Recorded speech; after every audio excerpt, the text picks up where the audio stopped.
श्री श्री हरि गुरु वैष्णव के श्री चरण कमलों में दंडवत प्रणाम निवेदन करता हूँ।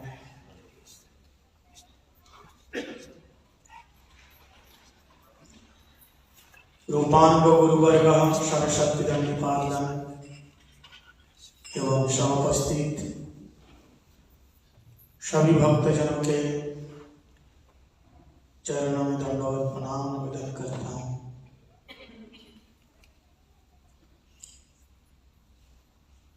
आज हम लोग श्री राधा कृष्ण मंदिर के दिव्य प्रांगण में तृतीय दिवस की कथा में प्रवेश करेंगे।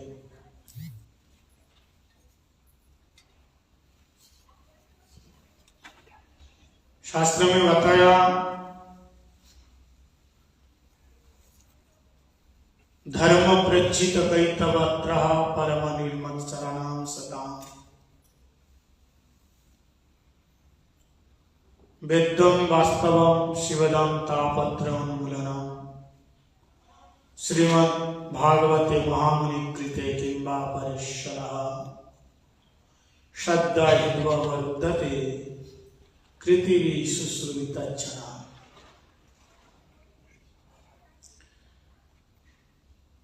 श्रीमद् भागवत कथा सुनने और सुनाने के अधिकारी कौन है? सबसे पहले बताया अश्व विशिष्ट जन्मादि भवति कृष्ण जन्मादश्य जतः अन्वयादितरः चार्ते विज्ञस्वरा तेने ब्रह्माजा आदि कवये मुह्यन्ति जत्सूरया तेजवारी निदाम जथा विनिमया त्रिसर्ग अमृषधाम्ना स्वेन सदा निरस्त वहकम सत्यम परम धीमहि। परम सत्यम श्री कृष्णम वयम सर्वधैर्यः। भगवान को ध्यान किया और फिर दूसरे नंबर श्लोक में कहा कि भागवत है क्या वस्तु, इसका वचन कौन कर सकता है और इसका श्रवण भी कौन कर सकता है। हर कोई कथा ना कह सकते हैं और ना कोई सुन सकता है। कहने के लिए इस श्लोक में बताया संत कैसे होना चाहिए। निर्मत्सराणाम सताम, सताम सज्जनानाम। और सज्जन कैसे होना चाहिए, संत कैसे होना चाहिए? निर्मत्सरा। निर्मत्सर किसको कहते हैं? निर्गतः मत्सरः इति निर्मत्सर। मत्सर मतलब ईर्षा, जलन, जलनसी, द्वेष, हिंसा, प्रतिद्वंद, देख के चिड़चिड़ापन होना, दूसरों का मान सम्मान, पूजा, प्रतिष्ठा, ख्याति, यश देख करके जिसके अंदर जलनसी हुए। बोलो राधे राधे। राधे राधे। इसको कहते हैं ईर्षा। संस्कृत में इसको कहते हैं मत्सर। मत्तः शरति इति मत्सरः। मेरे से अच्छा गाएगा, मेरे से अच्छा बोलेगा, मेरे से अच्छा हो जाएगा, मेरे से बड़े पंडित, ये मत्सर। मत्तः मेरे से आगे जाने नहीं दूंगा। मान में, सम्मान में, पूजा में, प्रतिष्ठा में मेरे से आगे है मत्सर। देखो एक होता है मत्सर और एक होता है मच्छर। मच्छर बोले तो मस्कीटो। अगर किसी को मच्छर परेशान करे तो क्या करेगा? मच्छरदानी के अंदर घुस जाओ, मच्छर को दूर भगाने के लिए आप मच्छरदानी, मस्कीटो ने मच्छरदानी के अंदर चले जाओ। कितने ताज्जुब की बात नहीं है? फूलदानी में फूल रहता है। फूलदानी समझते हैं? फूलदानी में फूल रहते हैं। पीकदानी में पीकदानी समझते हैं? थूकता है। राजा महाराजा लोग सोने की पीकदानी में थूकता है, उसको पीकदानी बोलता है। पीक। फूलदानी में फूल, पीकदानी में पीक, और चूहादानी में चूहा, और मच्छरदानी में मच्छर नहीं, इंसान रहता है। बोलो राधे राधे। मच्छरदानी में मच्छर रहते हैं? कौन रहते हैं? बोलिए ना। मच्छर नहीं, पीकदानी में पीक रहता है, फूलदानी में फूल, और चूहादानी में चूहा पकड़ने का चूहा रहता है। लेकिन विडंबना ये है, मच्छरदानी में एक भी मच्छर नहीं है, इंसान पड़ा रहता है। तो अगर आप मच्छर से बचना चाहते हैं तो मच्छरदानी के अंदर चले जाओ, मच्छर नहीं काटेगा। अगर मच्छर और मच्छर से बचने के लिए मच्छरदानी, और मच्छर मतलब ईर्षा से बचने के लिए साधु संग रूपी मच्छरदानी में आके बैठे। बोलो राधे राधे राधे। आपको ये और परेशान नहीं करेगा ईर्षा। ये है मच्छर बाहर काटते हैं और मच्छर अंदर काटता है। ईर्षा बोले तो जलस। इसलिए कथावाचक कैसे होना चाहिए? निरअभिमानी और दृष्टांत कुशल धीर ब्राह्मण वैष्णव। दृष्टांत कुशल होय, ब्राह्मण होय, वैष्णव होय। ये पद्म पुराण का श्लोक है। और कैसे होना चाहिए? सरस वक्ता। बोलो राधे राधे राधे। वक्ता कैसे? सरस होना चाहिए, जिसके अंदर रस हो, आपको रस मिले, ऐसे वक्ता। सुखदेव महाराज जी सरस वक्ता, जिसके अंदर ईर्षा नहीं है ना, तो उनकी वाणी सुन के लोग मोहित हो जाएगा, रस होगा। तो निर्मत्सराणाम सताम धर्म प्रज्जित कैतवत्र। निर्मत्सराणाम सताम, यहाँ प्रज्जित प्रकृष्ट रूपेण उज्जित, प्रकृष्ट रूपेण उज्जित कैतवा। श्रीमद् भागवतम क्या है? प्रेम पर ग्रंथ है। ऐसा प्रेम पर राधा कृष्ण का प्रेम रस आस्वादन कराने के लिए वो संत कैसे होना? निर्मत्सर, ईर्षा ना। ईर्षा महाराज बहुत बेकार चीज है।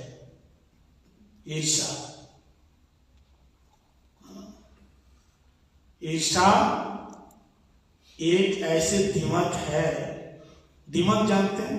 दीवार में जो दिमक लगता है, पूरी दीवार खराब कर देता है। छोटे छोटे कीड़े होते हैं, दिमक के कीड़े। वो दिमक अगर वो दीवार में लग जाता है तो पूरी दीवार खराब कर देगा। ऐसे वो दिमक अगर आपके दिमाग में लग जाए ना, तो आपके दिमाग बर्बाद कर देगा।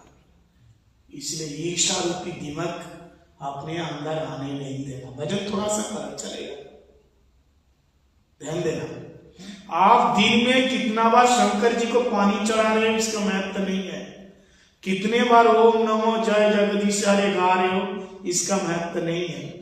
आप दिन में 1000 साधन करो, बहुत अच्छी बात है, लेकिन साधन करने का जो अहंकार है, मैं दूसरों से मैं आगे हूं, मेरे से आगे कोई नहीं है, ऐसा ईर्षा नहीं। इसलिए निर्मत्सराणाम सताम, वो संत कैसे होना चाहिए? निर्मत्सर होना चाहिए संत। जिसके अंदर ईर्ष्या नहीं है, किसी प्रकार की ईर्ष्या नहीं है। कहते हैं ऐसे सुखदेव गोस्वामी जब आ गए, इससे पहले बड़े बड़े संत आए थे उसी परीक्षित महाराज जी की शोभा में, लेकिन परीक्षित महाराज जी का प्रश्न का उत्तर समाधान कोई नहीं कर पा रहे थे। केवल सुखदेव जी आए, ऐसे निर्मत्सर और परम वितराग संत शिरोमणि।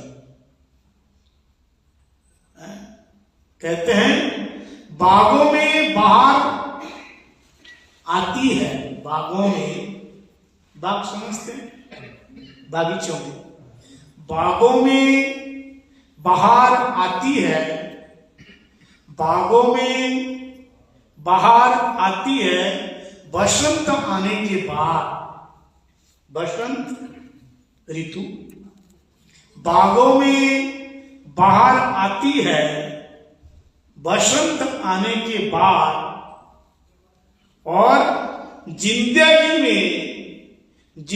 में बाहर आती है संत आने के बाद। बोलो राधे राधे। और जिंदगी में बाहर आती है संत आने के बाद। अगर कोई ऐसे संत मिल जाए, कहते बसंत है, तो बसंत क्या है?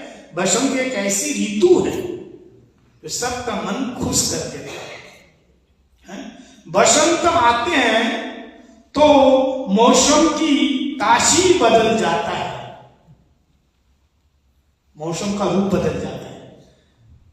बसंत आता है तो मौसम की तासीर बदल जाता है, और जिंदगी में जब संत आते हैं तो जीवन की तस्वीर बदल जाता है। जब जीवन में संत आता है तो जीवन की तस्वीर बदल जाता है। आपका जीवन संपूर्ण रूप से बदल जाएगा। महाराज तस्वीर तो बदलना है। तस्वीर में देखो हर कोई हंस रहे, हर कोई मुस्कुरा रहे, तस्वीर में है ना, अंदर से शांति नहीं है। लेकिन लोग जब सेल्फी लेते हैं ना, लोग जब फोटो लेते हैं तो कहते हैं प्लीज स्माइल, उसको स्माइल करने का मन नहीं है, फिर भी बनावटी हंसो, बनावटी, उसका मन नहीं है। तो महाराज तस्वीर में तो हर कोई मुस्कुराते हैं, लेकिन असली जिंदगी में तो मुस्कुराओ। तस्वीर में हर कोई मुस्कुराता है, लेकिन असली जिंदगी में कोई नहीं, हर कोई मुस्कुरा नहीं पाता है। इसलिए तस्वीर को ना देखो, तस्वीर के अंदर छुपा हुआ दर्द को देखो। कहते हैं जब बसंत आती है तो प्रकृति मुस्कुराती है। प्रकृति जब बसंत आते हैं तो प्रकृति क्या करते हैं? मुस्कुराते हैं। और जब संत आते हैं तो संस्कृति मुस्कुराते हैं। जब संत आते हैं तो संस्कृति मुस्कुराते हैं। इसलिए वो संत कैसे होना चाहिए, ये संत के ऊपर बात है। निर्मत्सराणाम सता। इसलिए भैया हमेशा सदा गाते रहो, गुनगुनाते रहो। ध्यान दीजिए, हमेशा हंसते रहो, मुस्कुराते रहो, हंसते रहो, मुस्कुराते रहो, गाते रहो, गुनगुनाते रहो। चाहे जीवन में कितना भी दुख आ जाए। देखो एक वाक्य मैं कहूंगा, आपको आगे पूरा करना है, ध्यान से सुनिए। हंसते रहो, मुस्कुराते रहो, गाते रहो, गुनगुनाते रहो, क्योंकि तुम आगे क्या होगा, बड़ा ध्यान से सुनिए। पहले कहते हैं हंसते रहो, मुस्कुराते रहो, गाते रहो, गुनगुनाते रहो, ताकि किसी को पता ना चले कि तुम, देखो उन्होंने कहा दुख में हो। और एक बार मैं बताता हूं, इसको पूरा करना है। हंसते रहो, सदा हंसते रहो, हंसाते रहो, स्वयं हंसो और दूसरों को हंसो, गाते रहो, गुनगुनाते रहो, ताकि किसी को पता ना चले कि आप दुखी हो। इन्होंने कहा दुखी हो। और कोई, क्योंकि किसी को पता ना चले कि आप सुखी हो। और आगे दुखी हो। और पीछे बोलिए जो आपके मन में आ रहे हैं। हंसते रहो, हंसाते रहो, हंसते रहो, मुस्कुराते रहो, गाते रहो, गुनगुनाते रहो, क्योंकि किसी को पता ना चले कि तुम क्या हो, सुखी हो।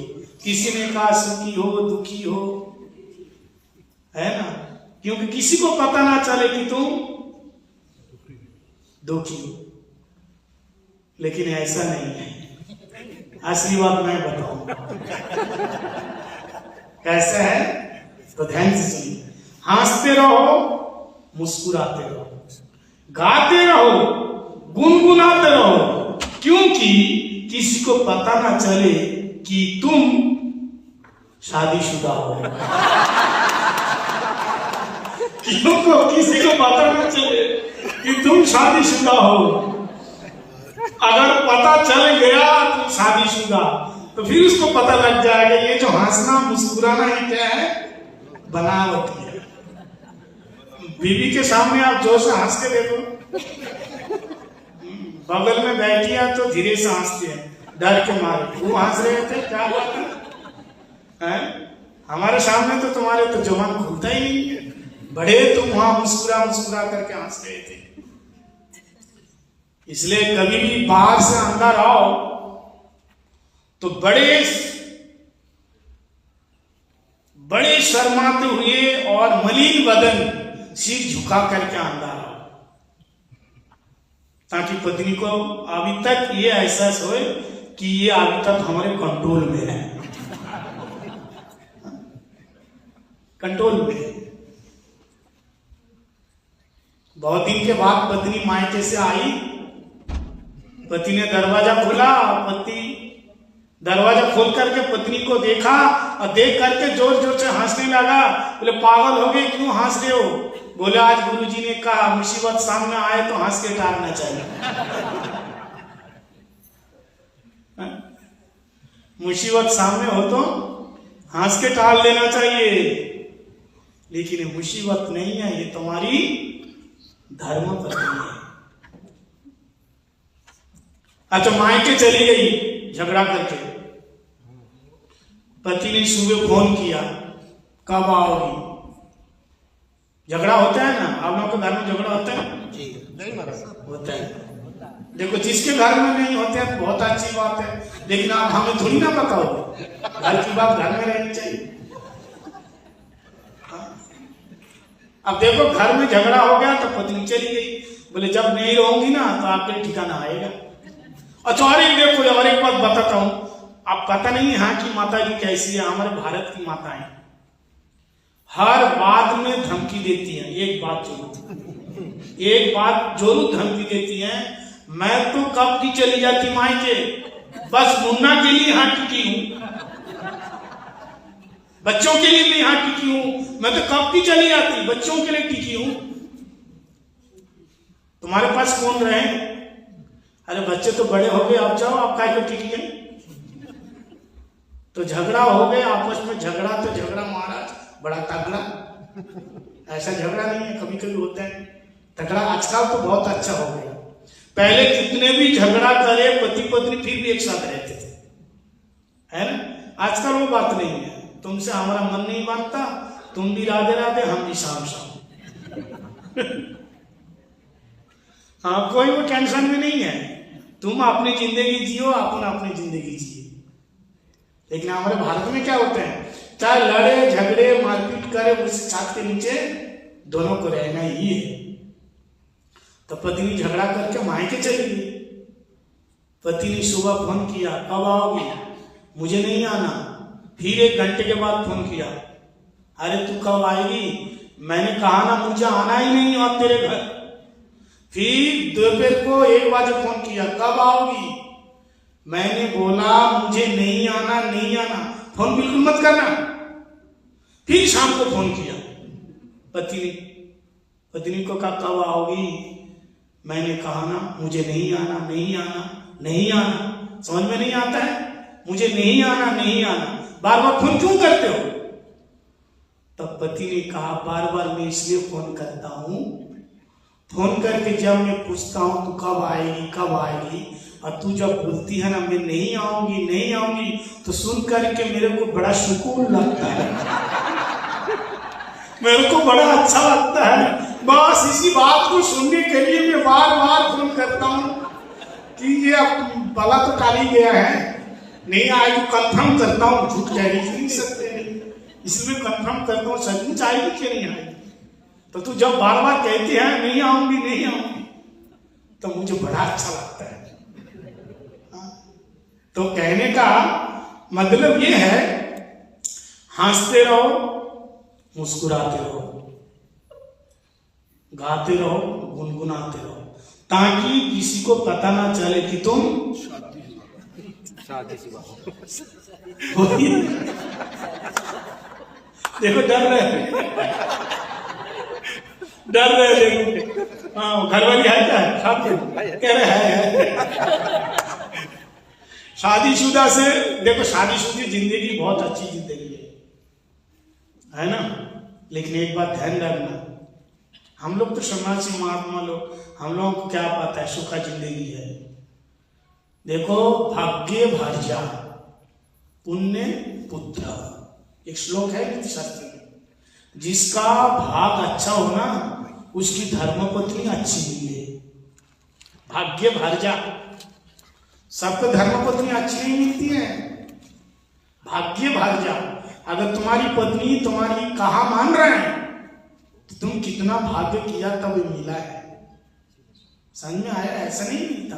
पार्वती अम्मा, पार्वती माता जी शंकर जी को पति के रूप में पाने के लिए तप किया। आप लोग कथा जानते हैं?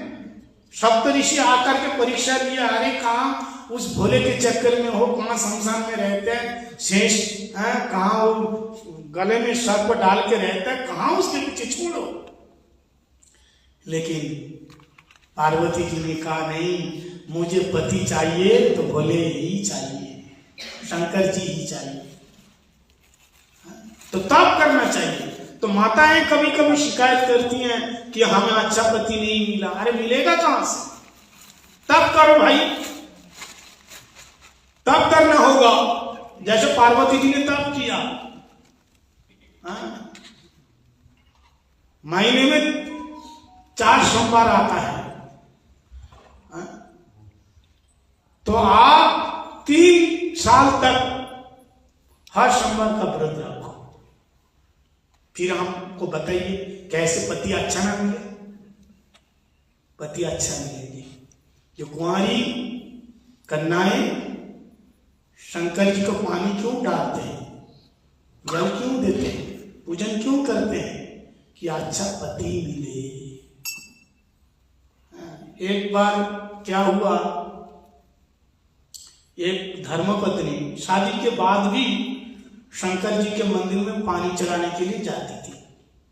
तो उसका पति ने कहा, अरे शादी से पहले तो पूजा करती थी, अब क्यों जाती हो? पहले तो जो कुंवारी लड़कियां पूजा करती हैं पति पाने के लिए, और जब मैं मिल ही गया, जब शादी हो गया पति तो मिल ही गया, तो फिर क्यों जाते हैं मंदिर में? तो पत्नी ने क्या जवाब दिया मालूम है? बोले शादी से पहले तो इतना महाराज कितने सोमवार का व्रत किया मैं कि अच्छा पति मिले। तो पति कहता था आप क्यों जा रहे हैं फिर पानी डालने के लिए? शंकर जी के मंदिर में क्यों जा रहे हैं, क्यों जा रही हो? तो पत्नी ने कहा इसलिए मैं जा रही हूं कि मैंने कितने श्रृंगार शंकर जी का व्रत रखा, इसलिए मैं मंदिर में जाती हूँ शंकर जी को शिकायत करने के लिए मैंने क्या मांगा था तूने क्या दिया है? हमने कन्हैया मांगा तूने हमको क्या दे दिया? काल भैरव दे दिया। हमने मांगा था कन्हैया दे दो और तुमने क्या दे दिया है? इसलिए व्रत करना चाहिए। भाग्य भार्या पत्नी ऐसे नहीं मिलती हैं। अच्छा भाग करो, पति ऐसे नहीं मिलते। अच्छा भाग्य करो और पुण्य पुत्र, अच्छा पुण्य होए तो अच्छा बेटा मिलेगा, नहीं तो ऐसे नालायक बेटा मिलेगा तुम्हारे छाती पे बैठ करके तुम्हारी श्राद्ध करेगा। हाँ, तुम्हारी बात नहीं मानेगा। पुण्य अच्छा करोगे तो अच्छा बेटा। तब बहुत से लोग कहेंगे महाराज हमने कौन सा खराब काम किया, हमारा बेटा ऐसे क्यों निकले? तो देखो आगे पीछे का बहुत सारे संस्कार होते हैं, केवल माता पिता का दोष नहीं होता है, उसका भी संस्कार होते हैं, माता पिता का भी संस्कार होते हैं। लेकिन इस श्लोक में कह रहे हैं पुण्य पुत्र भाग्य भार्या। अगर अच्छा पुण्य किया तो अच्छा पुत्र मिलेगा, अच्छी पुत्री मिलेगी। तो जीवन का सार है कोई अच्छे ऊंचे संत हमें मिल जाए, साधु मिल जाए, बढ़िया संत जो हमको बेड़ा पार करेगा, पार लगाएगा, कथा सुनाएगा, भगवान की कथा। खाना पीना सबके घर में है। जैसे शरीर को खाना देते हैं ना, खाना के बिना शरीर नहीं टिकेगा, ऐसे आत्मा का भी खराब है, खाद्य है, खाना है। क्या है? भगवान की कथा। आत्मा को चाहिए। जैसे हम श्वास के बिना जिंदा रह नहीं सकता, ऐसे आत्मा को भगवान की कथा के बिना वो आत्मा रह नहीं सकती है। हमारा मन क्यों नहीं लगता है? इसलिए मन नहीं लगता कि हम अपने मन को भगवान के चरणों में लगाया ही नहीं करें। इसलिए कथा सुनो, बार बार कथा सुनो, बार बार। तब हमारे अंदर की बुराइयां तब तो जाएगी। जब तक हमारे अंदर पाप है, अविद्या है, अस्मिता, राग, द्वेष, अभिनिवेश, ये सारे दोष होंगे, अपराध होंगे, तो मन नहीं लगेगा। ये बुराइयां है, इसको दूर करना है। हम लोग हर साल क्या करते हैं? देखो एक शास्त्र में लिखा हुआ है, अगर कोई एक बार भगवान के चरणों में सिर झुकाता है, ज्यादा बार नहीं है, नवति एक ही बार अगर कोई कृष्णा के चरण में नमन करता है, माता के आगे माथा टेकता है, उसका सारा पाप खत्म हो जाता है। तो हम लोग तो कितनी बार कर रहे हैं, तो फिर पाप क्यों है?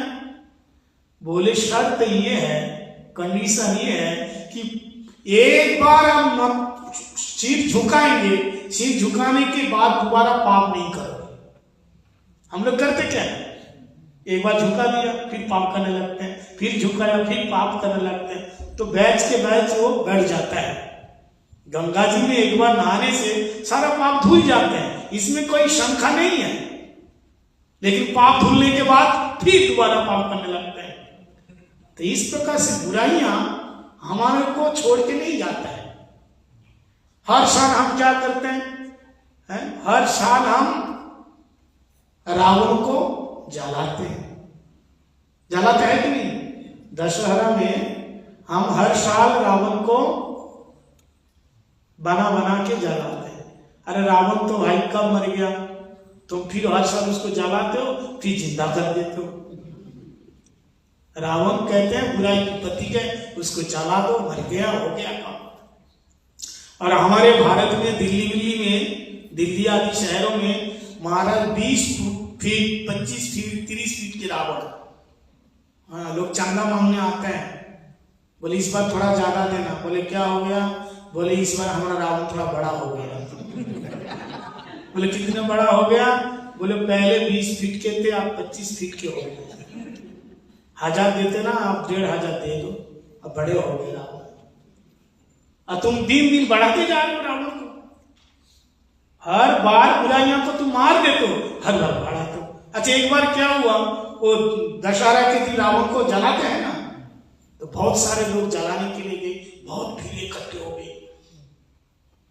तो कुछ बड़े बूढ़े लोग, वयोवृद्ध लोग, 70-75 साल के 10-15 लोग, जो रावण तो बहुत बड़ा है 30 फीट के, तो उसके नीचे अपने नाती पोताओं को लेके आए दिखाने के लिए। तो दिखा रहे थे बच्चों को। इतने में रावण ध्यान से सुनना, रावण उन बड़े बूढ़े लोगों से कहा, जो 70-75 साल के, उन बड़े बूढ़े लोगों से कहा, भाई एक बात बताओ, तुम लोग यहां किस लिए आए हो? बोले तुमको जलाने के लिए, रावण को जलाने के लिए। तो रावण ने कहा क्यों, हमने तुम्हें क्या बिगाड़ा? हर साल हमें जलाते हो, हर साल जिंदा कर देते हो, हमने तुम्हें क्या बिगाड़ा? अरे भाई ये बात तो समझ में आती है कि सीता जी का मैंने चुराया, इसलिए राम ने हमें मारा। सीता जी को हमने उठाया, क्या किया? सीता जी को मैंने उठाई, इसलिए राम ने रावण को मारा। ये बात तो समझ में आती है। लेकिन उन बड़े बूढ़े लोगों से कहा, एक बात बताओ, हमने तुम्हें क्या किया? तुम लोग क्यों हमें मारने को आए, जलाने को आए? सीता जी को हमने उठाया, इसलिए रावण ने मारा। तो पता है ये बड़े बूढ़े लोगों ने क्या बोला? जब रावण ने कहा कि सीता जी को हमने चुराया, उठाया, इसलिए राम ने मारा, लेकिन हमने तुमको क्या किया? तुम क्यों आए जलाने के लिए? बड़े बूढ़ों से कहा। तो बड़े बूढ़े लोगों ने कहा, इसलिए तो उठाने आए, इसलिए तो जलाने आए कि हमारी बीवी को तुमने क्यों नहीं उठाया? बोले उससे क्यों नहीं उठाया? इसलिए तो तुमको जलाने आए, हम कि ऐसे नहीं जलाने आए। यानी इतना परेशान है। और फिर सारा दिन लड़ते रहेगा, झगड़ते रहेगा, और फिर क्या कहेंगे? आपस में पति पत्नी में ज्यादा लड़ाई झगड़ा पति पत्नी की होती है, बाप बेटे की नहीं, बाप बेटी की नहीं, माता पिता की नहीं। ज्यादातर कहानियां बनती है देखो पति पत्नी की लड़ाई, हमेशा सारा दिन लड़ते रहेंगे, झगड़ते रहेंगे, और फिर क्या कहेंगे? कहो ना प्यार क्या कहते? कहो ना प्यार है, सुना है? हाँ, फिर कह रहे कहो ना प्यार है। ये प्यार है? बताइए, ऐसा प्यार है? प्यार करो, मना नहीं है, लेकिन और एक बात आप लोग सीख करके जाओ कथा से। कभी लड़ने का मन है, मन होए तो लड़ लो, झगड़ने का मन होए तो झगड़ लो, लड़ लो, झगड़ लो, लेकिन बोल चाल बंद नहीं करना। समझ में आया? झगड़ना है तो झगड़ लो, लड़ना है तो लड़ लो, मारना है तो मारपीट कर लो, यहां तक, लेकिन बोलचाल बंद नहीं करना। जिस दिन बोलचाल बंद हो गए, उस दिन तुम्हारे बीच में से दीवार आ गई। अब महाराज बोलचाल एक बार बंद हो जाता है ना, तो फिर मुंह खोलते हैं कोर्ट में जाके। कहां पे? कोर्ट में जाकर के, और वो नहीं खोलते, दोनों की तरफ से वकील जाता है। इसलिए बोलचाल बंद नहीं करना। लड़ने का मन करे तो लड़ लेना, झगड़ा करने का मन करे तो झगड़ लेना, लेकिन बोलचाल बंद नहीं करना। लेकिन लोग सबसे पहले क्या करते हैं? बोलचाल ही तो बंद कर देते हैं, बोलचाल बंद नहीं करना। बहुत शांति मिलता है महाराज पति पत्नी का प्रेम देखो कैसा। अगर देखना है विदुर जी का पति पत्नी का प्रेम देखो, विदुर जी का। गरीब थे, कदली के वन में रहते थे दोनों पति पत्नी। विदुर और विदुरानी, ये भागवत के तृतीय स्कंद की कथा है। पति पत्नी दोनों केले के बागीचे में रहते थे और आज ठाकुर को पता चला कि शांति दूत बन करके मुझे जाना है हस्तिनापुर में। सो परमात्मा रथ में बैठ करके आए, शांति दूत बन करके पांचों पांडव की तरफ से हस्तिनापुर में।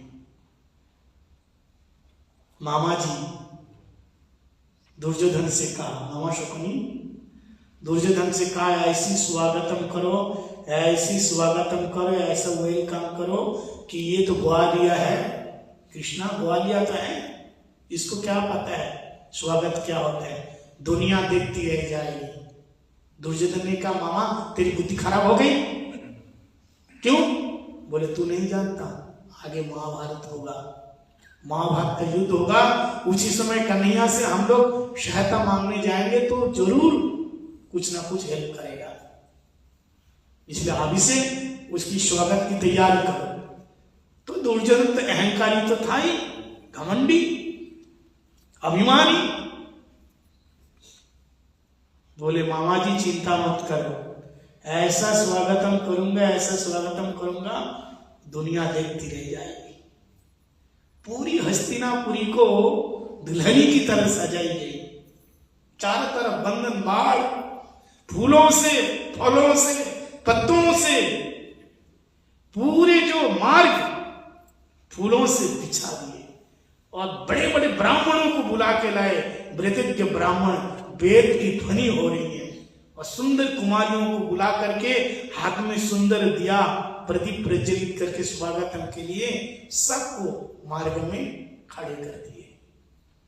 ठाकुर जी आ रहे सोने के रथ में बैठ करके हस्तिनापुर में। इधर ये समाचार विदुर जी को मिल गया। देखो पति पत्नी का प्रेम क्या है, घर में कुछ नहीं है खाने का, लेकिन दोनों का प्यार देखो। आप पत्नी से केवल कहो बहुत प्यार करता हूं, बहुत प्यार करता हूं, बोले ऐसे प्यार करने से नहीं चलेगा, साड़ी लाओ, हाँ गहना लाओ, खाना लाओ। शादी से पहले क्या करते हैं, कैसे? शादी से पहले गुलाब का फूल देते हैं। कौन? पत्नी, जो जिससे शादी होगी, जो लड़की क्या करते हैं, गुलाब का फूल देते हैं शादी से पहले, प्यार दिखाने के लिए, प्यार जताने के लिए। वो लड़की क्या करती है, वो लड़का को गुलाब का फूल देता है, गुलाब का फूल देती है। बड़े ध्यान से सुनना, शादी से पहले वो लड़की लड़का को गुलाब का फूल देती है और शादी के बाद क्या करती है, गोभी का फूल हाथ में उठा देते हैं। जाओ रसोई बनाओ। गोभी फूल जानते हैं, फूल गोभी, कॉलीफ्लावर, जाओ रसोई बनाओ। अब हमारे फूल फूल में अंतर है, ये भी तो फूल है, लेकिन विदुरानी के अंदर ये समझदारी नहीं थी। पतिदेव जाने लगा और पत्नी कहती है हाँ जी कहां जा रहे हो, कहां जा रहे हो? बोले देवी तुमको पता है। और एक बात आप लोगों को बता दूं, केवल पत्नी पतिव्रता नहीं होना, पति को भी कुछ होना है, उसका भी धर्म बनता है। पति को अपनी पत्नी को देवी कह के पुकारना है, देवी। हमारे भारतीय संस्कृति में है, यत्र नार्य पूज्यन्ते तत्र देवता रमन्ते, देवा रमन्ते। जहां नार्य नारी की पूजा होती है वहां देवताओं का निवास होता है। देवी आज मेरे गोविंद आ रहे हैं शांति दूत बन करके, सो हमें तो जाना होगा ना। विदुरानी कहती है अकेले अकेले पुण्य कमाओगे? मैं तुम्हारे साथ हूं, मैं तुम्हारी अर्धांगिनी हूं, मेरे को भी लेके चलो धर्म कार्य में। इसलिए आप सभी लोग एक बात कान खोल करके सुनना, हरि कथा, हरि कीर्तन, हरि मंदिर में आना, दोनों पति पत्नी आना। पत्नी को कहो जाओगे कथा सुनने सत्संग में, नहीं जी हमारा घर का बहुत काम है। काम सत्संग में नहीं, काम है। और सिनेमा देखने जाओगे, बोले कोई काम नहीं है, चलो जी। बोलो जो पत्नियां कहती हैं सत्संग में जाने का टाइम नहीं है, बहुत काम है, उसको बोलो चलो सिनेमा में। सिनेमा के लिए कोई काम नहीं है, बोलो मॉल में चलो साड़ी खरीदवा देंगे, कोई काम नहीं है। लेकिन धन्य है माता विदुरानी, कहते तुम भगवत दर्शन करने जा रहे हो तो हमें क्यों नहीं लेके जा रहे हो? अरे हमें भी लेके चलो, हम भी दर्शन करेंगे। और सच बताओ, अगर भरी भीड़ में परमात्मा ने देखा तो माता विदुरानी को ही देखा, किसी को नहीं देखा। बड़ी भीड़ में आ गए, बड़ी भीड़, इतनी भीड़ हो रही थी, लाखों की भीड़ ठाकुर जी के झलक दर्शन पाने के लिए, करोड़ों की भीड़। ठाकुर जी सोने के सिंहासन के ऊपर बैठे हैं, लेकिन भगवान तो बैठे हैं, बड़े मौन होकर के बैठे, शांत होकर के बैठे हैं। क्यों? वो शांति दूत बन के आ रहे। और ये जो स्वागतम, इतनी पूजा, इतना भव्य आयोजन, ठाकुर जी जानते हैं ये मेरी खुशी के लिए नहीं है, इसमें स्वार्थ की बू आ रही है। दुर्योधन ये अभिमानी, ये मेरे को रिझाना चाहता है, दिखाना चाहता है, दिखाना चाहता है। इसलिए भगवान जी बिल्कुल रथ में बैठे हैं और आंख बंद करके बैठे हैं, किसी को नहीं देख रहे। इतने बड़े बड़े ब्राह्मण मंत्र उच्चारण करके पूजा कर रहे हैं, इतनी सुंदर सुंदर रमणियां आरती उतार रहे हैं, ओम जय जगदीश हरे, लेकिन जगदीश किसको देखते ही नहीं। उस भारी भीड़ के बीच में विदुरानी देखा, हो मेरे ठाकुर बैठे हैं, ठाकुर बैठे हैं। लेकिन विदुरानी हाथ जोड़ करके कहा, हे प्यारे, दर्शन तो आपका हो गया, क्या आपकी कृपा दृष्टि मुझे नहीं मिलेगी? क्योंकि ठाकुर जी नहीं देख रहे ना, आपका दर्शन तो हम कर लिया। एक बात ध्यान देना, मंदिर में आप आओगे, भगवान का दर्शन आप करोगे, ये बड़ी बात नहीं है, लेकिन जिस दिन भगवान तुमको दर्शन कर लेगा उस दिन तुम्हारा बेड़ा पार हो जाएगा। कृपा कटाक्ष भाजन, एक कृपा की कोर, छोटी सी कृपा हो जाए। विदुरानी अंदर से बड़ी आर्तनाद से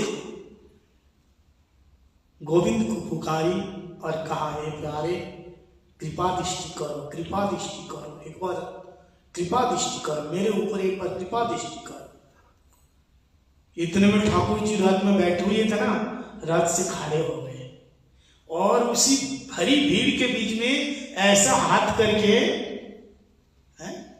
बड़ी भीड़ में अगर किसी को देखना है तो कैसे देखोगे, ऐसा हाथ करके चारों तरफ ऐसे ताकने लगा।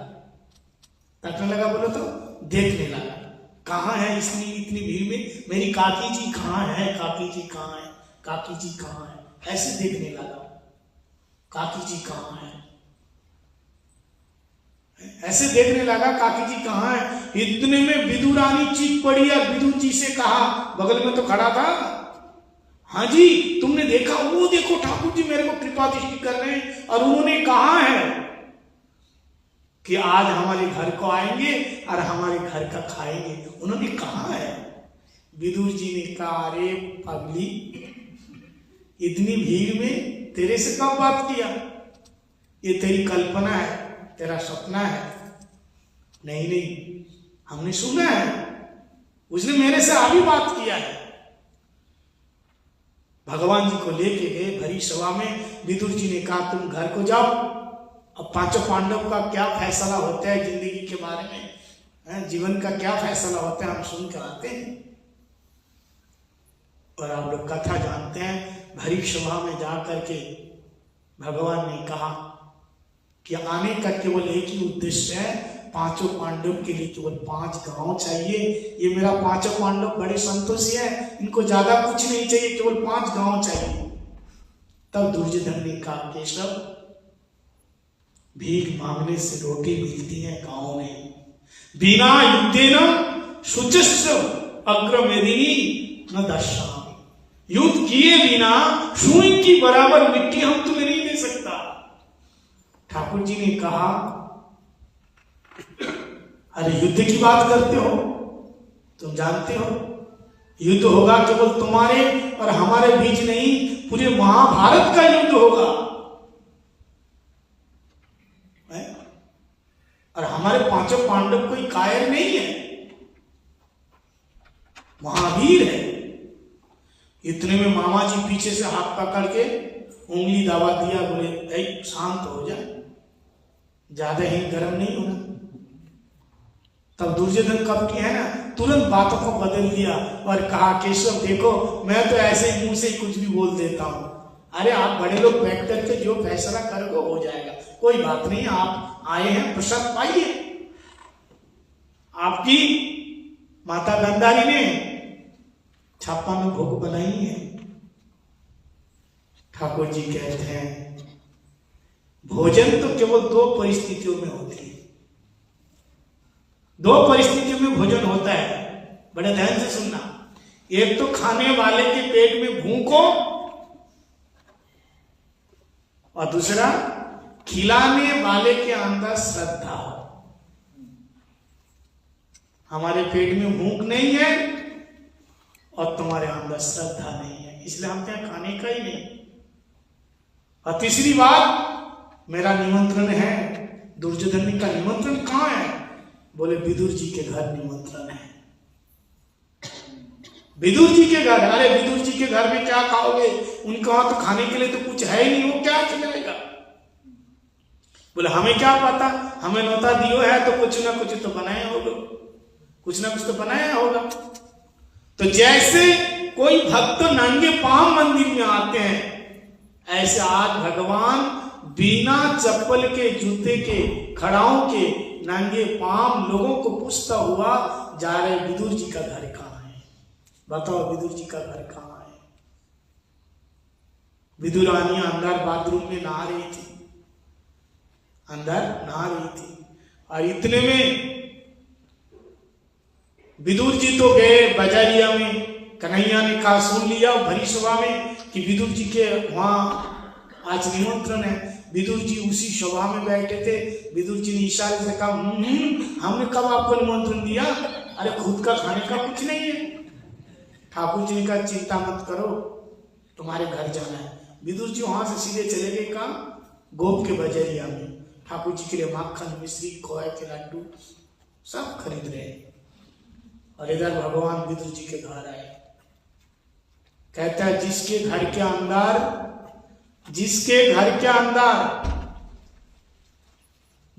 द्वार के अंदर कीर्तन होते हैं, उसके दरवाजे पे द्वार का नाम आते हैं। जिसके द्वार के अंदर कीर्तन होते हैं, उसके द्वार में द्वारकानाथ आकर के दरवाजा खटखटाते। आकर के ऐसे दरवाजा खटखटाया, काकी जी दरवाजा खोलो, काकी जी काकी जी। अरे वो तो नहा रही थी, जब सुना कि मेरे केशव आए हैं, गोविंद आए हैं, तो नीचे के केवल तो वस्त्र पहनी हुई थी, नहा रही थी, कोई चुनरी वगैरह कुछ नहीं थी। और प्रेम में इतनी दीवानी हो गई, वात्सल्य भाव है।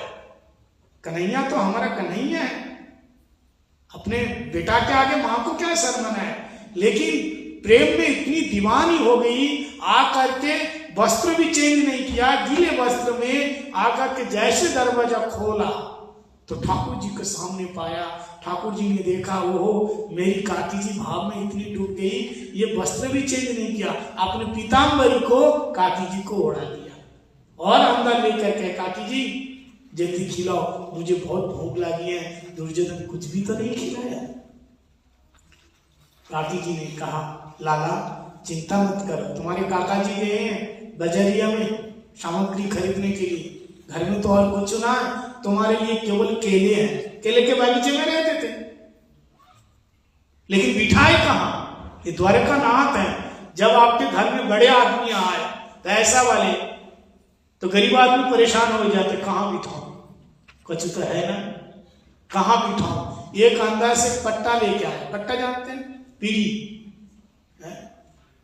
लकड़ी की पीढ़ी होती है, वो लेके आए, कन्हैया यहाँ बैठ जाओ, बैठने के बोले नहीं ये जगह इतना उत्तम नहीं है, यहाँ नहीं बैठना, यहाँ आ जाओ। फिर बिठा दिया, फिर वहां बैठने के बोले नहीं ये उत्तम नहीं है, अब यहाँ बैठो।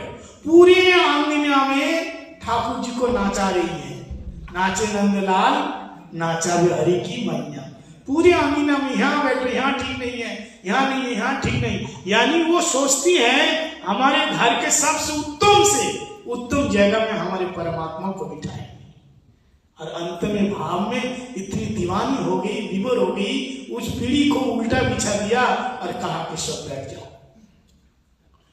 भगवान जी बैठ गए, बैठते ही पेट में हाथ घुमा के कहते हैं, काकी जी बहुत भूख लगी है, कुछ खिलाओ।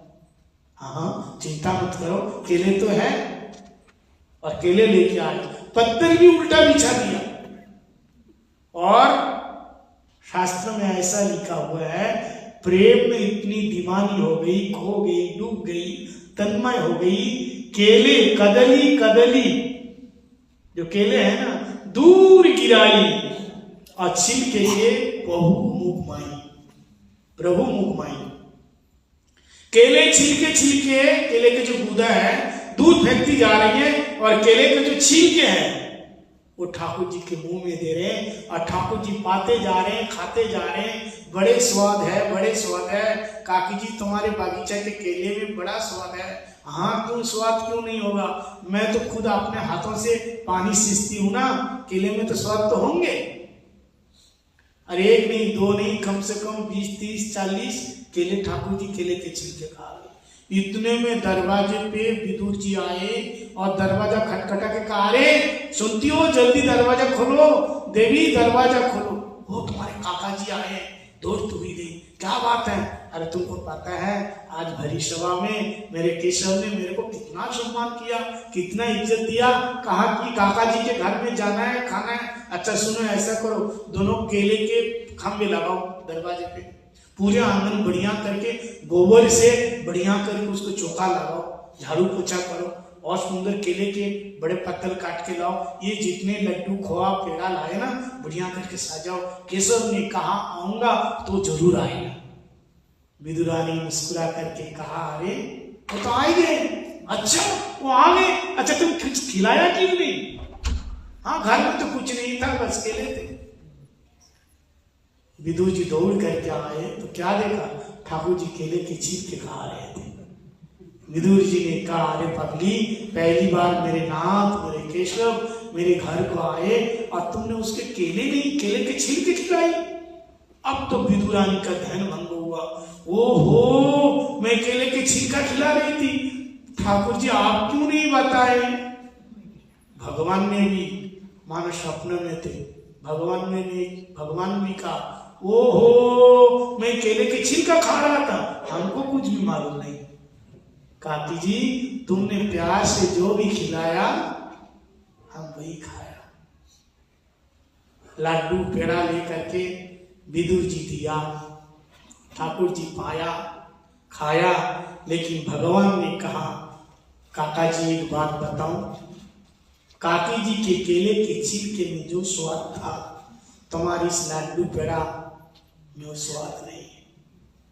भगवान कहते हैं भवग्रही जनार्दन, भगवान को भाव चाहिए, केवल रो रो करके भोग लगाओ। अरे भोग लगाते समय तुम भूल जाओ कि मैं कौन हूं, क्या खिला रहे, इतना तन्मय हो जाओ, डूब जाओ। इसलिए भक्तों ने कहा भगवान को क्या चाहिए? केवल प्रेम चाहिए। सबसे ऊंची प्रेम सदा, सबसे ऊंची, सबसे ऊंची प्रेम सदा,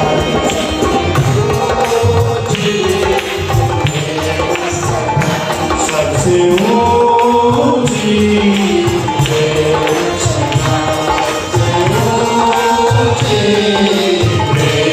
सदा, दुर्योधन को मिलाते हो, दुर्योधन को मिलाते हो, दुर्योधन को मिलाते हो, दुर्योधन को मिलाते हो। शाग भी दूरी घर खाई, सबसे ऊंची, सबसे ऊंची, सबसे ऊंची, सबसे ऊंची, सबसे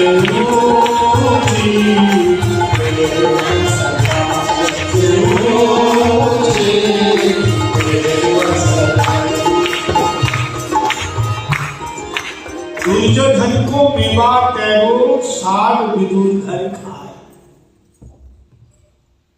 दुर्योधन का 56 भोग छोड़ दिया और साग, केले की छिलके, कदली कदली दूर गिराई और छिलके को प्रभु मुंह माई। भगवान केले के छिलके खाए। तो कहने का मतलब क्या है? भगवान कहते हैं मैं केवल राम, केवल प्रेम प्यारा। राम को क्या चाहिए? केवल प्रेम चाहिए, प्यार, प्रेम चाहिए, प्रेम, और कुछ नहीं चाहिए। वो ऊंच नीच जात पात कुछ नहीं देखते। गीता में कहते हैं भगवान कि मत भक्त सपच प्रिय, मेरा भक्त अगर चंडाल भी होना तो भी मेरा प्रिय है, लेकिन शर्त है मेरा भक्त होना चाहिए। ठाकुर जी कहते हैं पैसा वाला भी मैं नहीं देखता। पत्रम पुष्पम फलम त्वयं यो मे भक्तः प्रयच्छति तद अहम उपअश्नामि। अश्न धातु, मैं खाता हूं। क्या खाता हूं? पत्रम फलम पुष्पम खाता हूं, लेकिन कंडीशन क्या रहेगा? भक्ता, भक्ति ही होनी चाहिए। भक्ति हो। आपके पास बहुत पैसे है, गाड़ी है, आप डिग्री है, आपके पास सब कुछ है, लेकिन भक्ति नहीं है। ठाकुर जी कहते हैं अहम भक्त पराधीना यशतंत्र इवद्विजा। हे ब्राह्मण, दुर्वासा जी से कह रहे हैं ठाकुर जी, मैं भक्त का बड़ा प्रिय हूं, मैं भक्त का अधीन में हूं, मेरा और कुछ नहीं चाहिए। लोग कहते भगवान स्वतंत्र है, भगवान स्वतंत्र नहीं है। भगवान कहते मैं परतंत्र हूं, मैं स्वतंत्र सर्वतंत्र ईश्वर होने के बाद भी मैं परतंत्र हूं। बोले कैसे? बोले भक्त के अधीन में हूं। भक्त खिलाते हैं तो खाता हूं, भक्त सुलाते हैं तो मैं सोता हूं। भगवान का कोई स्वार्थ नहीं है, भगवान निस्वार्थ आपसे प्रेम करेगा। आपके अंदर देखो, आपको इतना प्यार कर रहे हैं लोग भगवान के कारण। भगवान हमारे अंदर से निकल जाए, कोई पूछने वाला नहीं होगा। पूछेगा? सब डरेंगे। पत्नी भी नहीं कहेगी कि ये मेरा पति है, बेटा भी नहीं कहेगा ये मेरा बेटा पिता है। जब तक वो परमात्मा हमारे अंदर है तो हर कोई हमें प्यार करेगा। और जैसे ही हमारे अंदर से निकल जाएगा तो हर कोई डरेगा, ये प्रेत बन गया, भूत बन गया, ये क्या बन गया, मुर्दा बन गया। तो बिना स्वार्थ के केवल प्रेम करने वाला केवल परमात्मा है, भगवान है, और दुनिया में कोई नहीं। अरे महाराज, संसार के लोग बिना मतलब के कोई एक गिलास पानी भी नहीं पिलाते। अगर कोई आपको कुछ पानी पिला रहे हैं तो इसका मतलब कोई स्वार्थ है, मतलब है। अच्छा बोलो राधे राधे। एक आदमी को प्यास लगी, उसको प्यास लगी, आप पानी पीने के लिए वो दौड़ता हुआ गया। कुआं जानते हो, कुआं होते हैं, तो उसमें एक बाल्टी डाल करके पानी उठाते हैं। तो वो पानी पीने के लिए कुआं के पास गया तो सोचता, अरे हम तो बहुत पैसा वाला आदमी है, ऐसे कैसे पिएंगे पानी, कोई पिलाएगा तो पिएंगे। हम अमीर ज्यादा, अमीर आदमी, अमीर ज्यादा बोले तो अमीर आदमी, बहुत बड़ा अमीर आदमी। अमीर आदमी अपने आप गिलास उठा के थोड़ी पानी पिएगा, सामने गिलास भी होगा ना, फिर भी नौकर को बुलाएंगे, रामू आओ। बोले क्या जी, बोले गिलास दो, आपने आप नहीं पिए। तो हम अमीर ज्यादा है, ऐसे कैसे पिएंगे।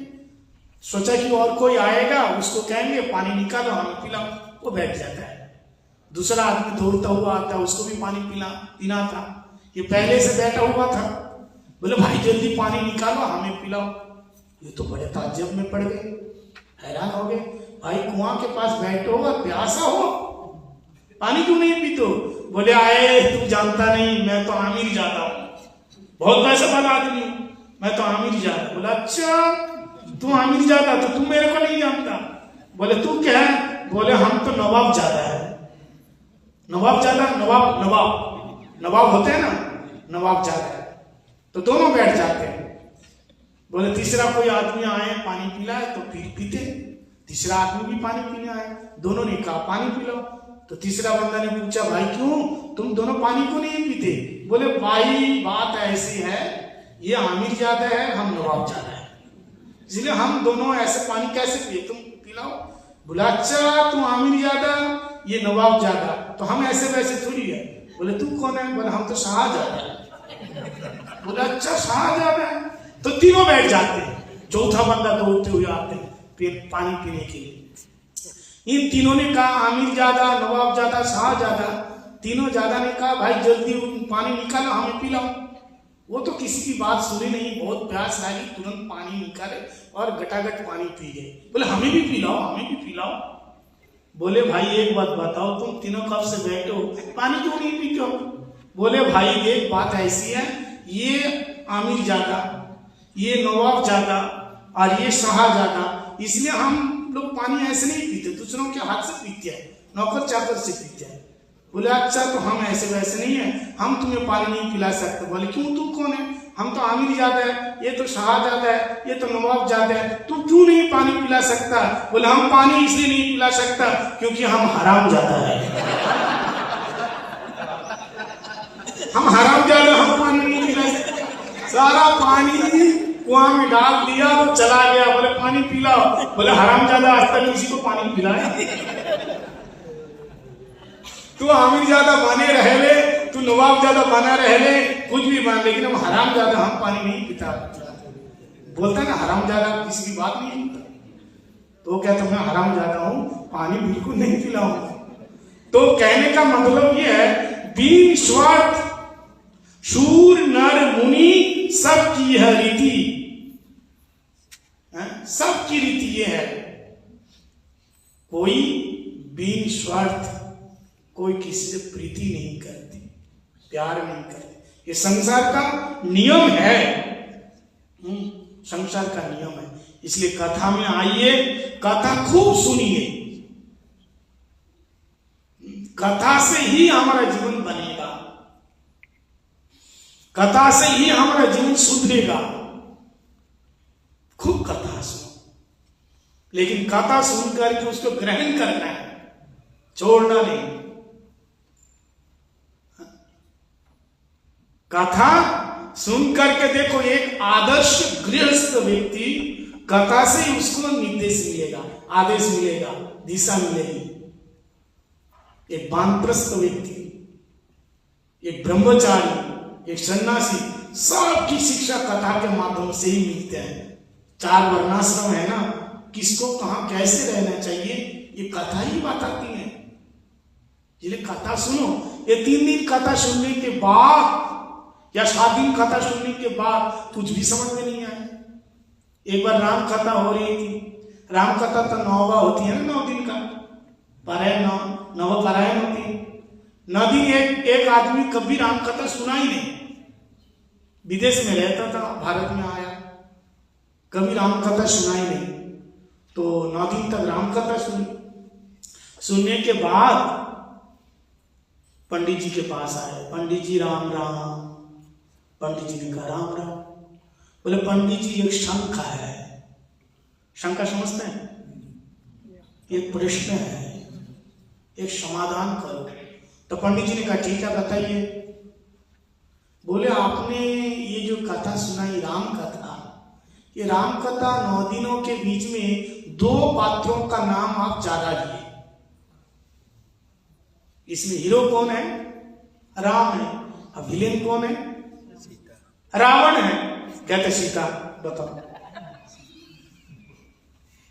तो दोनों पात्रों का नाम लिया, एक राम और दूसरे रावण। बोले हाँ, इसके बिना तो राम कथा है नहीं, राम और रावण।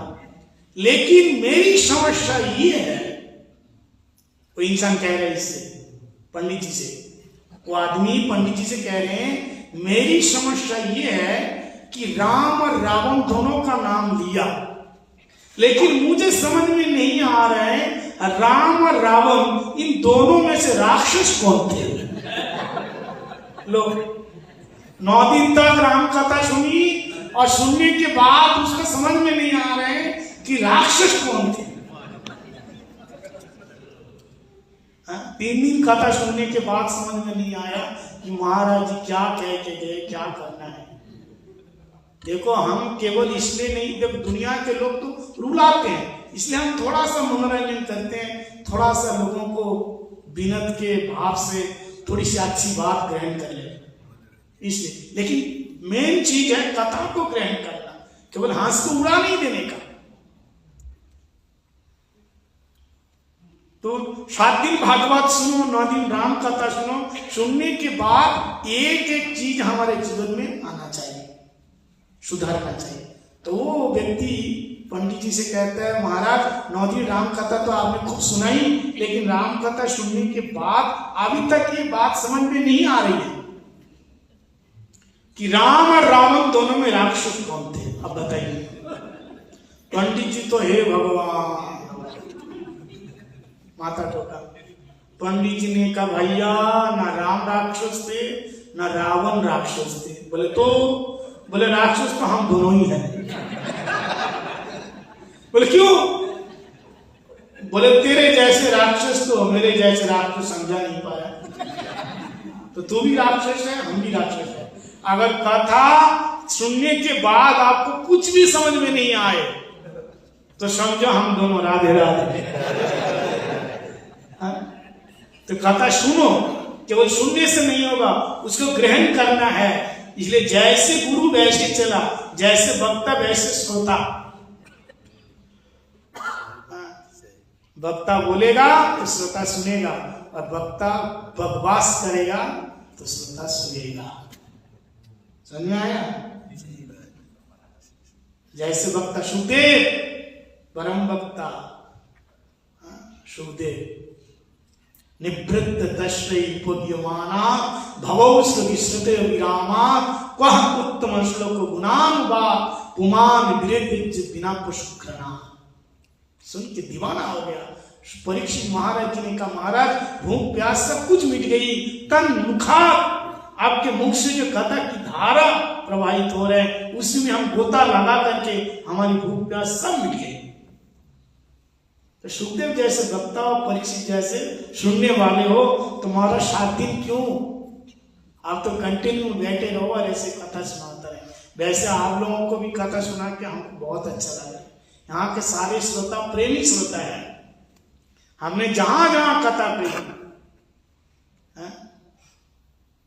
जहां जहां, ऐसे विदेश, भारत से अब दूर है, लेकिन मैं सच बताऊं, मैं जहां दुर्गा मंदिर में कथा किया, मैंने ब्रह्म ऋषि आश्रम में कथा किया, साईं मंदिर में कथा किया, आपके राधा कृष्ण मंदिर में कथा किया, और भी कौन कौन से सब, लेकिन सब जगह मेरे को ऐसा महसूस हुआ कि मैं भारत में बैठ के कथा कर रहा हूं। सबका ऐसा महसूस हुआ, क्योंकि आपको, आप लोगों के अंदर ऐसी श्रद्धा, प्रीति और कथा के प्रति इतनी लगन, इतना भाव, मेरे को ऐसा नहीं लगा कि विदेश में, मैं सुना था कि पता नहीं कैसे होंगे, कैसे कथा सुनेंगे कि नहीं, हिंदी समझ में आता है या कि नहीं है, लेकिन मैं देखता हूँ ये लोग इतना प्रेमी लोग हैं, केवल कथा सुनते नहीं, उसका स्वाद लेते हैं। अरे कथा सुनना तो वो होते हैं, एक से सुना दूसरे से निकाल ले, और प्रेमी होते हैं जो बड़े, जैसे चाय चुस्की लेते हैं ना, हैं टोस्ट के साथ, बिस्किट के साथ चाय की चुस्की लेते हैं, ऐसे आप लोग क्या करते हैं, ये कथा सुन नहीं रहे, कथा पी रहे हैं, पीवो तो भाव को तुम रस मानो, बड़े प्रेमी भक्त हैं हम लोग, प्रेमी श्रोता, ऐसे बने रहिएगा। तो जैसे श्रोता सुनेगा, वक्ता तब तो बोलेगा। बस एक छोटी सी बात करके खत्म कर देंगे, जैसे गुरु वैसे चेला। गुरु लोभी होगा तो चेला भी कैसा होगा, लालची होगा। लोभी गुरु, लालची चेला, दोनों नरक में त्रिलोक ठेला। गुरु भी निस्वार्थ के, बिन किसी प्रकार स्वार्थ कथा सुनाओ। हमारे भारत में कथा सुनोगे, पहले इतना पैसा जमा करो फिर कथा होगी। हमारा लाखों में कथा होती है, जो हमारे वहां बड़े बड़े वक्ता, कुछ आता जाता हो या ना हो कोई मतलब नहीं है, पहले इतना लाखों रुपया, 20-20, 50-50 लाख कथा लेते हैं। बताओ कथा है, वो तो सौदा हो गया, व्यापार हो गया। प्रहलाद महाराज जी कहते हैं कथा के बदले में पहले से तय नहीं करना चाहिए कि इतना दोगे तो कथा करेंगे। श्रद्धा के साथ जो दे दिया ठीक है, क्योंकि पंडित जी के तो घर बार है, उनके भी परिवार है, उनको भी चलेगा, उनको भी देना चाहिए। अब पंडित जी को भी संतोष होना चाहिए, उनको भी खूब दो। देखो आज और एक बात बताओ, पंडित लोग क्यों मांगने लग गए, क्योंकि जजमान ऐसे कंजूस हो गए, क्या करें, नहीं मांगे तो कुछ देता ही नहीं। कहते नींबू को ना निचलो तो रस नहीं देता। अरे तुम पंडित मांगने से पहले तुम धर लो। शादी ब्याह में कितना पैसा खर्चा करेगा बताइए, खाने में कितना बर्बाद कर रहे हैं, पंडाल सजाने में कितना बर्बाद कर रहे हैं, बैंड बाजा में कितना लाखों रुपया, और पंडित जी को कितना 5100 रुपया। पंडित जी को 5100 रुपया, और ज्यादा मांग लिया क्यों, तूने क्या करा, थोड़ा सा तो मंत्र बोल दिया। अच्छा बताइए, बैंड बाजा के बिना शादी हो सकती है, पंडाल के बिना शादी हो सकती है, 50 आदमी के बिना शादी हो सकती है, लेकिन पंडित के बिना शादी होगी, मंत्र के बिना शादी होगी, फिर कौन पढ़ाएगा बताइए। अरे जो तुम्हारे मांगलिक कार्य करेगा उसको तुम, अरे मंत्र जल्दी करो, जल्दी जल्दी जल्दी। बाजा के सामने जो बड़े बड़े बैंड बाजा आते हैं ना, उसके सामने नाचने के लिए बहुत टाइम, कोई बात नहीं है, नाचो। अब मंत्र के लिए जल्दी करो, पंडित जी जल्दी करो, जल्दी करो, तो फिर तुम्हारा शादी कहां से टिकेंगे। पंडित जी ने कहा ठीक है, चिंता मत करो भाई, डिवोर्स के लिए भी आ जाना मेरे पास, उसका भी उपाय है मेरे पास। इसलिए गुरु, पंडित को भी देखना है, लेकिन पंडित को भी संतोष रहना चाहिए, और जजमान को भी बिन मांगे देना चाहिए कि पंडित ब्राह्मण साधु संतों की सेवा से ही तुम्हारे घर चलेंगे, ऐसा नहीं चलता। भगवान कहते हैं मेरा 2 मुख है, 2 मुख से मैं खाता हूं, बड़े ध्यान से सुनना। भगवान कहते हैं मेरे पेट में आहार जाते हैं 2 मुख से, एक यज्ञ कुंड, स्वाहा स्वाहा स्वाहा करते हैं ना, यज्ञ कुंड। ठाकुर जी कहते मेरा मुख है, स्वाहा स्वाहा करोगे तो मेरा पेट भरेगा। हर एक किसी संतों को बढ़िया सुंदर खिला पिला करके दक्षिणा दे करके खुश कर दोगे, और तुम्हारे हाथ का घर का खा करके और दक्षिणा दे करके जब कहेंगे आहा, तो ठाकुर जी कहता है स्वाहा से भी ज्यादा जब वो पंडित ब्राह्मण संत जब कहेंगे आहा क्या खिलाया, बोले स्वाहा से आहा में ज्यादा मैं खुश होता हूं, मेरा पेट भरता है। यज्ञ कुंड में स्वाहा करोगे मेरा पेट तो भरेगा, लेकिन कोई संत खा के आहा क्या खिलाया तुमने, अगर तुमको आशीर्वाद दिया तो जल्दी ज्यादा खुश हो जाए भगवान। इसलिए ब्राह्मण संत ऐसे होना चाहिए, गुरु तगड़ा होना चाहिए। गुरु पहलवान तो चला पहलवान, ऐसा। एक प्राइमरी स्कूल था, प्राइमरी स्कूल के बच्चे कैसी पढ़ाई होती है, सरकारी स्कूल की पढ़ाई। गांव में सरकारी स्कूल बच्चे लोग ज्यादा दौड़ते हैं और टीचर लोग आते हैं ना, पढ़ाते नहीं, टाइम पास, घर से झगड़ा करके आते हैं पत्नी से, और यहाँ आकर के बच्चों को कौन पढ़ाएगा, बच्चे लोग तो पढ़ते नहीं, सो जाते हैं। तो कभी बड़े जो साहब जी होते हैं वो आते हैं, बच्चे लोगों को पढ़ाता कि नहीं। एक बार आए अचानक तो देखा सारे बच्चे खेल रहे थे, मास्टर लोग तो सो रहे थे, बच्चों को बुला लिया और बोले पढ़ते हो तुम लोग, बोले हाँ पढ़ते हैं। बोले प्रश्न पूछेंगे बताओगे, बोले हाँ बताएंगे। सारे बच्चों से कहा अच्छा ठीक है। जो बड़े जो इंस्पेक्टर साहब जी आए, बोले मास्टर लोग कहाँ हैं, बोले वो लोग सब सो रहे हैं। अच्छा तो तुम लोग प्रश्नों का जवाब देगा, बोले हाँ देगा। तो बोले बताओ शिव जी का धनुष किसने तोड़ा, शिव जी का धनुष किसने तोड़ा, आप लोग जानते हैं कौन ने तोड़ा, राम जी ने तोड़ा। हर धनुष किसने तोड़ा, राम जी ने तोड़ा। बोले एक सवाल करते हैं, सीधा सवाल करते हैं। सामने वाला एक बच्चा बैठा था, सामने बच्चा, उससे पूछा बताओ शिव जी का धनुष किसने तोड़ा। तो उसने क्या बोला मालूम है, बोला हमने तो नहीं तोड़ा, उससे पूछा शिव जी का धनुष किसने तोड़ा, इसने कहा हमने नहीं तोड़ा। अरे क्या बात कर रहे हैं, बोले हमको क्या पता। तो दूसरे ने पूछा तुम बताओ शिव जी का धनुष किसने तोड़ा, बोले उस दिन में स्कूल में आया ही नहीं तो हमको क्या पता। बोले क्या बात कर रहे हैं, अरे। तीसरे से पूछा तुम बताओ शिव जी का धनुष किसने तोड़ा। तो तीसरे ने कहा सुनो मेरी माता जी ने बता के रखा, मेरे पापा ने बता के रखा, जहां लड़ाई झगड़ा होते हैं वहां नहीं जाना, इसलिए हमको पता नहीं। इतने में एक मास्टर जी आए, मास्टर से पूछा इधर आइए बच्चों को क्या सिखाते हो, बोले क्यों, बोले अरे हमने पूछा शिव जी का धनुष किसने तोड़ा, किसी ने कहा हमने नहीं तोड़ा, किसी ने कहा उस दिन स्कूल नहीं आया, किसी ने कहा लड़ाई झगड़ा से क्या मतलब। अब तो मास्टर जी आप बताइए, आपको तो पता होगा शिव जी का धनुष किसने तोड़ा। तो मास्टर क्या बोला मालूम है, मास्टर ने कहा हमारे क्लास में एक लड़का है वहां दुष्ट है, उसका नाम बिट्टू है, महाराज उसी का ही काम होगा, उसी देखो। और आज स्कूल में वो आया ही नहीं है, उसी का काम होगा। ये साहेब जी इंस्पेक्टर जी का, हे भगवान तुम मास्टर बन गया, टीचर बन गया, कौन बनाया तुमको, तुमको भी पता नहीं है। इतने में हेड मास्टर आए, हेड टीचर आए, हेड टीचर से कहा कि देखिए आपके बच्चे लोगों को कुछ नहीं आता है, यहाँ पे मास्टर को भी कुछ भी नहीं आता है, आप बताइए शिव जी का धनुष किसने तोड़ा।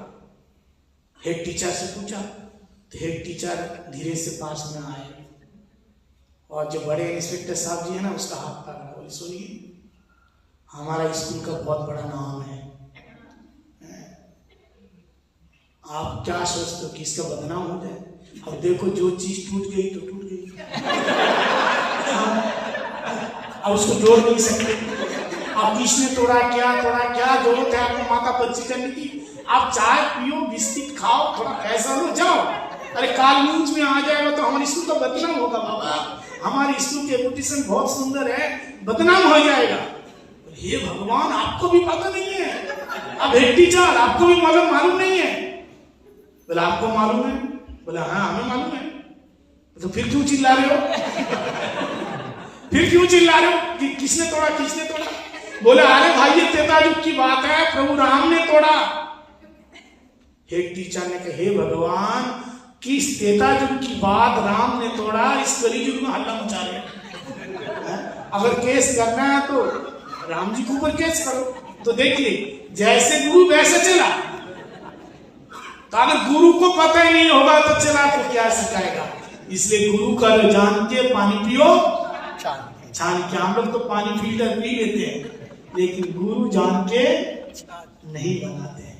इसलिए जीवन में अच्छे गुरु हो, भगवान का भजन करने वाले, उनकी शरण में जाओ। जो जानकारी है, शास्त्र जानते हैं, पूजा करते हैं, पाठ करते हैं, आपका जीवन बदल जाएगा।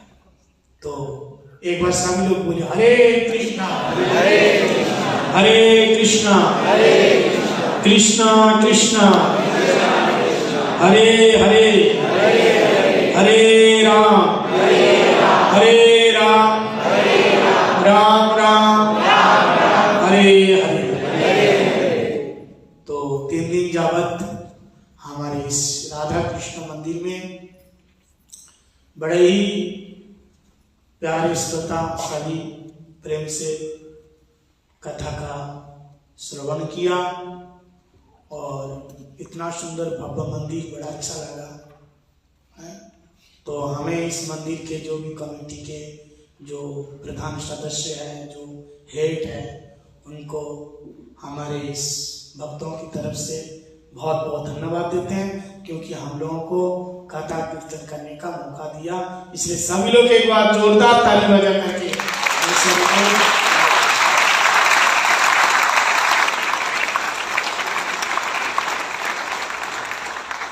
देखो, यही है जीवन का सार। साधु संतों को, ब्राह्मणों को बुला करके उनकी सेवा करना, उनके मुख से हरि कथा कीर्तन श्रवण करना, ये जीवन का सार। मंदिर तो बनाए बहुत सुंदर है, लेकिन इसका भी अलंकार अलंकृत हो जाता। मैंने बताया ना, बागों में बहार आती है बसंत आने के बाद, और जिंदगी में बहार आती है संत आने के बाद, संत आने के बाद।